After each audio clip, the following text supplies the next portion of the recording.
We see what they want us to see.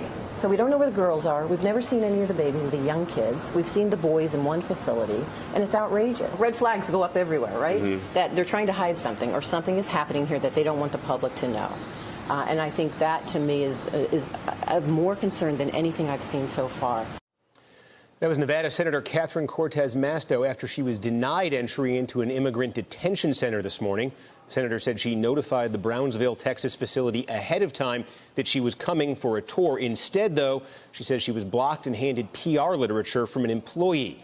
Transparency and access to the facilities holding immigrant children has been slow coming or non-existent. A tent city in Tornillo, Texas, is now a detention site for hundreds of migrant children. Our very own Cal Perry got a first look today. So, Cal, you did get inside. Tell us what you saw. Yeah, what we saw was it wasn't shocking, the conditions, which should be expected here in America. Let's be clear about that. But what we did see was fairly militarized. It was equivalent to like a forward operating base that you would see American military personnel putting out around the country. There are 22 tents, military tents, 2 tents for girls, 20 tents for boys, about 20 beds in each tent. They were walking the kids around single file in groups of 20 as their group coordinates to their tent. There was a medical facility. There was some AstroTurf out where the kids could play football. We were not allowed to interact with the kids. That was the requirement that HHS had put on as part of the visit. The most interesting thing was when we spoke to the emergency official, the officer who runs the camp.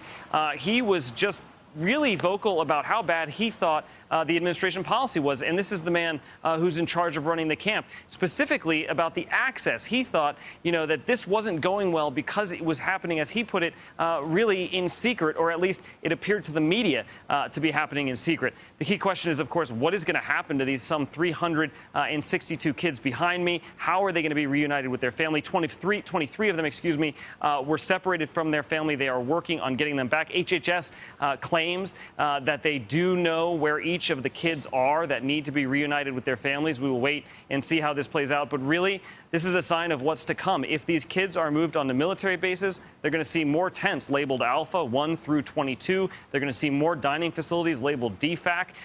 They're going to be surrounded by more razor wire. And their first impression, unfortunately, of this country is going to be of, really, as they see it, sort of a military state, Steve. Yeah, wait, and let me just make sure we're clear on this. You say that so there's 23 right now who you say have been separated, and you're being told that the government knows where the parents are. Is there any contact between those kids that you know of and their parents right now? I know they're not physically in the same place, I guess. Is there any way they can contact them while this is all happening?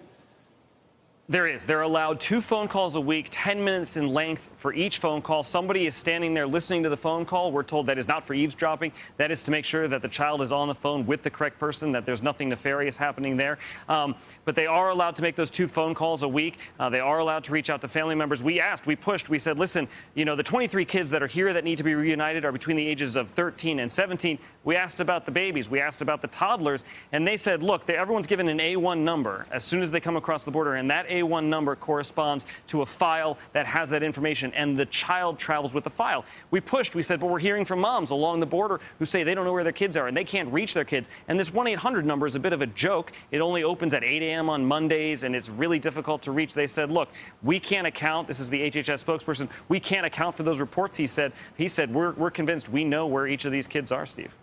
And very quickly, Cal, any sense, though, I mean, there's the question here of where the policy is going from here. The folks running this facility where you are, what's their expectation in terms of, do they think they're going to be getting a lot more to deal with? Do they think it's going to be handled differently going forward?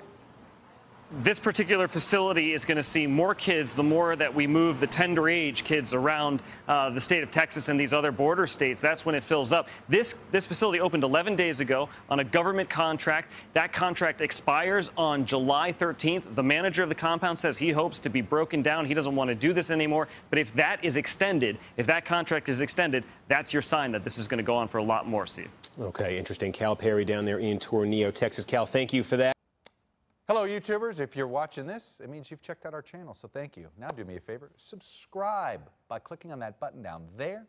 Click on any of the videos to watch the latest interviews and highlights from MTP Daily and MSNBC. You can get more Beat the Press content every morning in the First Read newsletter. If you're tired of content that you don't know anything about where it came from, you don't have to have that problem with us. NBC News, MSNBC, MTP and the Meet the Press mindset right here for you on YouTube. Subscribe now.